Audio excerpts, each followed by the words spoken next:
মুসলমান, আমরা যদি আজও সেই নিরবতার ভূমিকা পালন করি তাহলে স্পষ্ট ভাষায় বলছি আমাদের মুসলমানিত্ব হারিয়ে যাবে।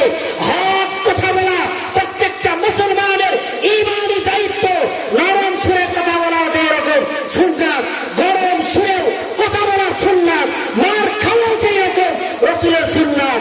ইসলাম বিদ্বেষীদেরকে, কাফেরদেরকে, বেঈমানদেরকে, নাস্তিকদেরকে, ইহুদিদেরকে মারতে রাসূলের সুন্নাত কথা বলেন ঠিক কিনা? সুন্নাত শুধু খাওয়া শেষে মধু পান নয়, সুন্নাত শুধু মিষ্টি পান করা নয়, সুন্নাত নয় শুধু খাওয়া শেষে মধু পান। আরো কিছু সুন্নাত আছে তুমি জানো কি? জানলেও জীবনে কখনো তা মানো কি?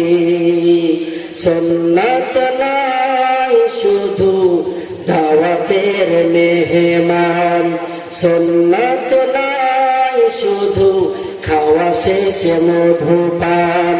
আরো কিছু সুন্নাত আছে তুমি জানো কি? জানলেও জীবনে কখনো তা মানো কি? কথা বলেন ঠিক কিনা? সুন্নাত শুধু দাওয়াতের মেহমান আর মধু খাওয়া নয়, সুন্নাত হলো মার খাওয়া সুন্নাত, মার খাওয়া সুন্নাত। আমরা মুসলমান, আমাদেরকে বিপ্লব ঘটাইতে হবে। বিপ্লব না ঘটানো পর্যন্ত আমাদের সোনার বাংলাদেশে সারা বিশ্বে কালেমার পতাকা উড্ডীন করা মুসলমানদের পক্ষে কখনো সম্ভব নয়।